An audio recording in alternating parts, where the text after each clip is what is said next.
ગોપાલભાઈ, સરદાર યાત્રા કરવાનો સૌપ્રથમ વિચાર કઈ રીતનો આવ્યો અને એનું કારણ? કારણ બહુ સારો પ્રશ્ન કર્યો તમે.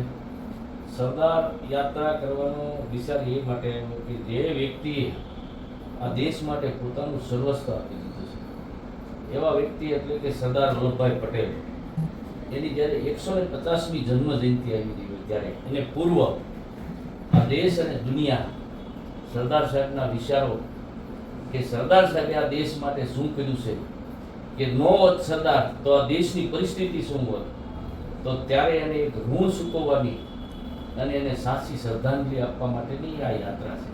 કારણ કે સરદાર સાહેબે, જો આપ શાંતિથી વિચારો કે આ દેશ આઝાદ થઈ ગયો, અંગ્રેજો જ્યારે આ દેશમાંથી વયા ગયા ત્યારે અંગ્રેજોની નીતિ કેવી હતી કે એને કીધું રાજા મહારાજાઓને કે આપે સ્વતંત્ર રહેવું હોય તો છૂટી છે, ભારતમાં રહેવું હોય તો છૂટી છે, પાકિસ્તાનમાં જવું હોય તો છૂટી. જો આ દેશ 562 રજવાડા એક કરી અને જો આને અખંડ ભારતનો બનાવ્યો હોત તો આપણી આ સ્થિતિ શું?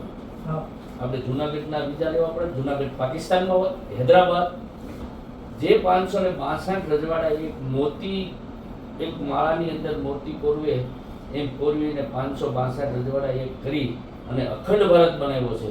અને તમને અને મને આ દેશના હરેક વ્યક્તિને 140 કરોડની જે લોકો છે એ આજ આઝાદીથી ફરી શકે એનું કોઈ મૂળમાં હોય તો સરદાર વલ્લભભાઈ પટેલ. રાઈટ. સરદાર યાત્રામાં કેટલા લોકો જોડાશે અને કયા કયા સમાજો જોડાશે?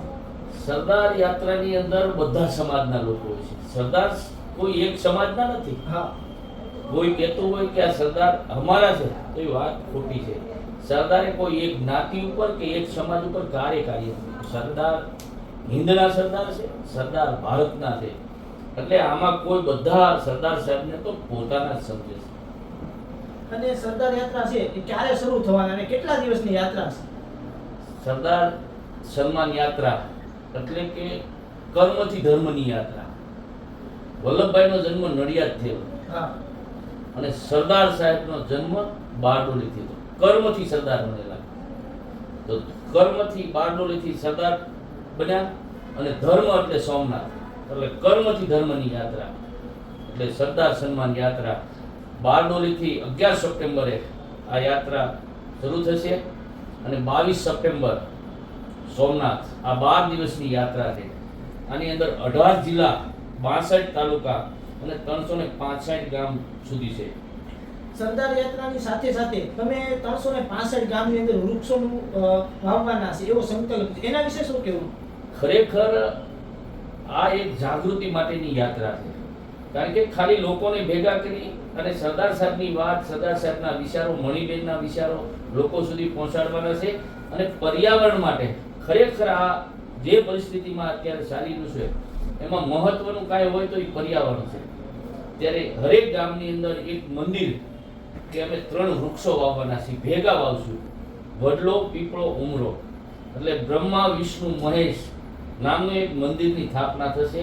અને લોક જાગૃતિ માટે કે લોકોએ મંત્રસાર સાથે, બહુ આનંદની વાત છે, ગ્રીન આર્મી સુરતની અંદર જે કામ કરી રહી છે, ધન્યવાદ છે કે એક એક વ્યક્તિ પોતાના રોજી રોટી નોકરી કરીને ચલાવે છે, પણ સવારે 5 વાગે ઉઠી અને બધા એના મેમ્બરો છે સવારે 7 વાગ્યા સુધી વૃક્ષો આવે, પાછા એની નોકરી ઉભી છે. તો ત્યારે આ ગ્રીન આર્મીના જે આગેવાનો તે બધા મને સામેથી આવીને કીધું કે ગોપાલભાઈ અમે આમાં તમને સહયોગ થઈ એ બદલ હું એમનો ખૂબ ખૂબ આભાર માનું ને એનો હું ઋણી બની ગયો છું. કારણ કે ગ્રીન આર્મી જે કામ કરી રહી છે આ દેશને, દુનિયાને બચાવવા માટેનું કાંઈ કાર્ય હોય તો એ પર્યાવરણ છે. એટલે એક એક ગામની અંદર જે વૃક્ષો હોવા છે સંકલ્પ સાથે ત્યાંની બાળકોથી લઈને વડીલો સુધી જોશે કે જે લોકો ઠેઠ સુરતથી આ 365 ગામ સોમનાથ સુધી એક એક ગામની અંદર વૃક્ષો વાવશે, એની પૂજન કરાવશે તો લોકો જોશે અને એની જોઈ અને બીજા ઝાડ પર્યાવરણ માટે લોકો જાગૃત થાય. એ બહુ મહત્વનું છે. રાઈટ વાત છે. ગોપાલભાઈ, એક તો સરદાર સાહેબના તમે અનેક ગામોની અંદર સરદાર પ્રતિમા મૂકેલી છે, ત્યારે તમે કેટલા સરદાર સાહેબની પ્રતિમા મૂકેલી ગામડે? સરદાર સાહેબની મારો સંકલ્પ 5000 પ્રતિમાનો છે. આજથી સુધીમાં 2300 ગામની અંદર સરદાર સાહેબની પ્રતિમા મેકાઈ ગઈ છે. કે ખાલી ગુજરાતમાં નહીં, બીજા રાજ્યોની અંદર પણ સ્કૂલ, કોલેજ, ગામના સારા સોરાયા પર કે સરદાર સાહેબના વિચારો હર હંમેશા આવનારી પેઢી જોતી રહે અને પૂછતી રહે કે આ કોઈ વ્યક્તિની મૂર્તિ છે. બાળક જ્યારે પોતાના પિતાની કે દાદાની આંગળી પકડીને ચાલતો છે ત્યારે પૂછે કે દાદા કોણ છે, ત્યારે હર હંમેશા એ વ્યક્તિને કહેવું પડશે કે આ વ્યક્તિ એવી હતી કે એણે આ દેશને અખંડ ભારત બનાવ્યો છે. ત્યારે મારા જીવનની અંદર સરદાર સાહેબની પ્રતિમા મૂકવાના સંકલ્પ આ 5000નો લીધો એનું એક જ મહત્વનું કારણ એ જ હતું કે મેં એક વિડીયો જોયેલો, મારી પાસે વિડીયો પણ છે, હું આપી તમને, કે એક બાળકને કોઈ પૂછ્યું કે મહાત્મા ગાંધીની હત્યા કોણે કરી હતી?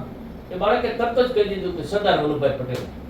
મારા દિલની અંદર બહુ આમ દુઃખ થયું અને મને એવું લાગ્યું કે આ ભવિષ્યમાં આ યુવા પેઢી આ સરદાર સાહેબને ખરેખર મહાત્મા ગાંધીને ક્યારે ઘોષિત કરશે. આ હેતુથી મેં 5000 પ્રતિમા મૂકવાનો સંકલ્પ લીધો. મારી સંકલ્પ પૂરો થશે ને કે આ ભારતની અંદર 5 લાખ ગામની અંદર લોકો મૂકી દે. હા, તો સરદાર સાહેબના વિચારો ઘર ઘર સુધી પહોંચાડવાની આ યાત્રા છે.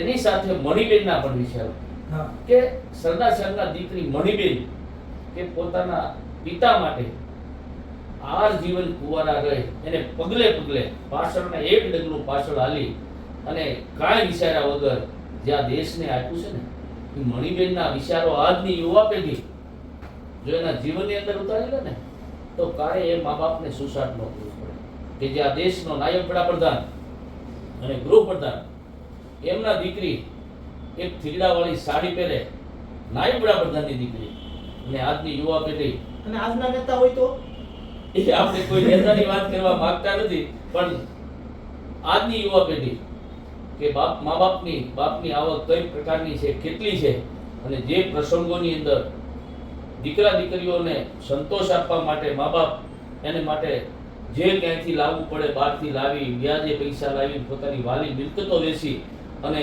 દીકરા દીકરીઓને સંતોષ આપે છે, ત્યારે એ મા બાપને છેલ્લે સુસાઇડ કરવું પડે છે. જો જીવનની અંદર ખાલી મણિબેનના વિચારો આજની યુવા પેઢી નક્કી કરે અને મા બાપને કારે સુસાઇડ કરે. 100%.